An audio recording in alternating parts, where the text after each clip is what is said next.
আসসালামু আলাইকুম। কেমন আছেন সবাই? আশা করি ভালো আছেন। আমি আপনাদের দোয়া আলহামদুলিল্লাহ ভালো আছি। তো আজকের ব্লগটা শুরু করছি সকালে নাস্তা খাওয়ার পর থেকে। এই জায়গায় পুঁইশাক কাইটা নিছি আমি কিছু, আর ডাটাগুলা মা কাটতাছে, আর এই জায়গায় মাছ ভেজাই নিতেছি। তো এই যে পুঁইশাকগুলো এখন ধুইয়া নেই।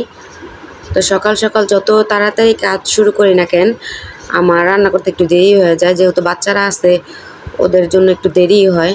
তো প্রত্যেক দিন মা আসে সকালবেলা, উনি না আসলে তো একদমই কোনো কাজ হয় না।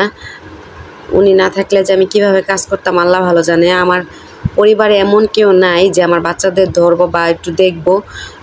আমার অনেক কষ্ট হয়ে যায় ওদের রাখা বা করা পালা। তো এইদিকে আবার যে আপাটার দিয়ে কাজ করে, ওই আপাটা আজকে আবার আসে নাই, উনি নাকি অসুস্থ। তো থালা বাসনগুলা যেগুলো আছে ওইগুলো আমি ধুয়ে নিতেছি, মা বাকি কাজগুলো করতেছে, উনি আবার কাপড় চোপড়গুলো ধুয়ে নিব। তো যতটা সম্ভব চেষ্টা করি নিজের কাজ নিজে করার জন্য। তো তারপরও মারে লাগে, কারণ যেহেতু 3টা বাচ্চা সামলানোর কষ্ট হয়ে যায়। আমার মা প্রত্যেক দিনে আসে।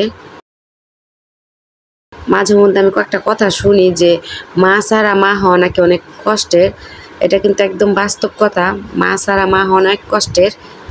কারণ আমার মা যেদিন না আসে সেদিন আমি বুঝি যে ওদের রাখতে বা ওদের একটু যত্ন নিতে আমার কতটা কষ্ট হয়ে যায়।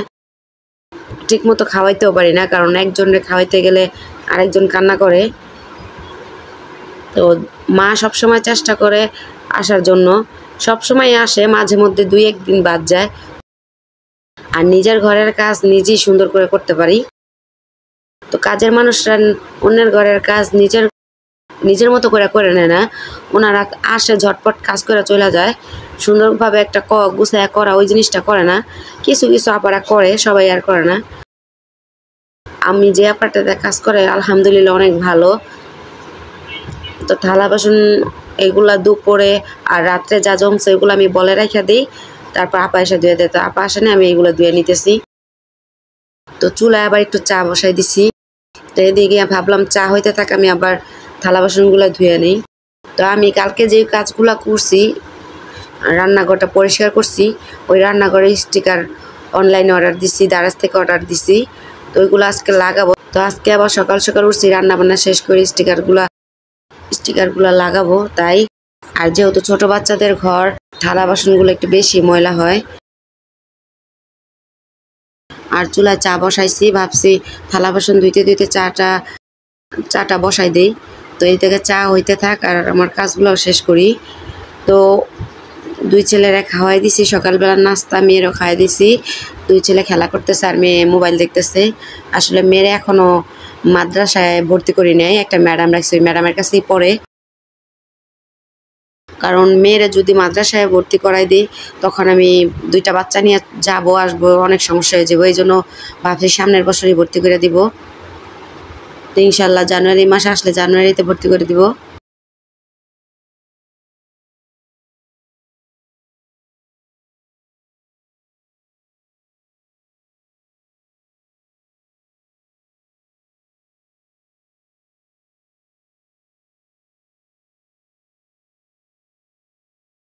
এদিকে থালা বাসন ধুইতে ধুইতে আমার চাটা শুকায় গেছে।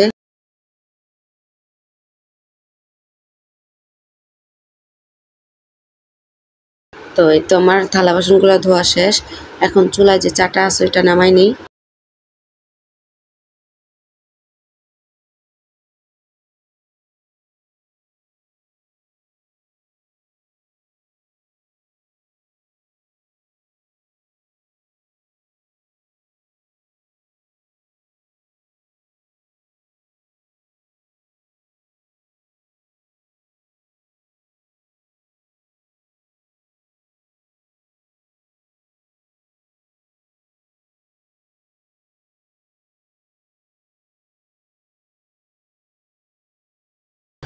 কিছুটা চা পড়ছে, এক হাতে মোবাইল আর এক হাতে চা ঢালতেছি, তো তাই।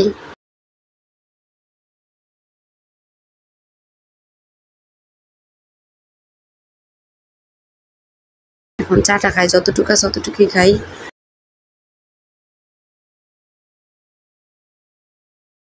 তো এই তো বিকালবেলা দুপুরে রান্না বান্না শেষ করে খাওয়া দাওয়া শেষ করে বাচ্চাদের ঘুম পাড়াই দিছি।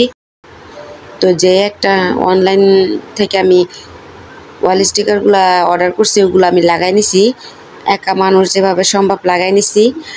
তো ওর বাবাও তো বাসায় ছিল না, ওর বাবা আসছে পরে কাজের থেকে বলতেছে তুমি একা লাগাইছো কেন, আমি লাগাই দিতাম। কারণ আমি একা লাগানোর কারণে একটু মাঝখান উঁচু হয়ে আছে। তো আমি যেমন পারছি ওরকম করে লাগাই নিচ্ছি। আমি ভাবছি কবে না কবে আসে, এই জন্য র্যাকটা আমি একটা অনলাইন থেকেই কিনছি। তো এটা তো ওয়ালে এই তারকাটা দিয়ে তারপরে এটা লাগাইতে হইব। তো এটা ওয়ালটা ফুটা করতে হইব, আমার পক্ষে তো আর সম্ভব না। তো ওর বাবা আসছে পরে ওর বাবারে বলতেছি যে ওইটা তো লাগান লাগবো, তো এটা মেশিন লাগবো ওয়ালটা ফুটা করার জন্য। তো উনি আবার পাশের দোকান থেকে মেশিনটা নিয়ে আসছে, বলতেছে দেওয়া আমি কইরা দিই। তো উনি আবার সুন্দর করে তো এই ওয়াল হ্যাঙ্গারটা সুন্দর করে লাগাই দিছে। তো দেখেন লাগানোর পর কতটা পরিমাণ ময়লা হয়েছে।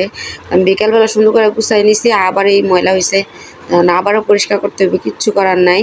তো সুন্দর করে পরিষ্কার করে নিই। এই যে সুন্দর করে পরিষ্কার করে নেওয়ার পরে যে এই জায়গায় আমি বেশি কিছু রাখবো না আর কি, কাপগুলা রাখছি আর চা পাতা দুধ এগুলা রাখছি।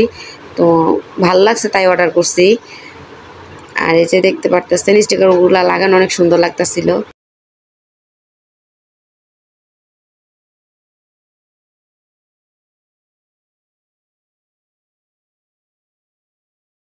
আর কালোটা আনার মানে হইল ময়লা হইলো দেখা যাব না, আর সাদাও ছিল, অনেক কালার ছিল। যদি ওইগুলা অর্ডার করতাম তাহলে ময়লা পড়লে দেখা যেত, যেহেতু রান্নাঘর তেলের সিটা বা অনেক ময়লা যেতেই পারে, এই জন্য কালোটাই অর্ডার করছি।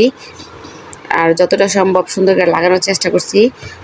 তো আজকের ব্লগটা এই পর্যন্তই। সবাই ভালো থাকবেন, আর ভালো লাগলে লাইক দিবেন, সাবস্ক্রাইব করবেন, আর পেজ থেকে দেখে থাকলে ফলো করবেন। আল্লাহ হাফেজ।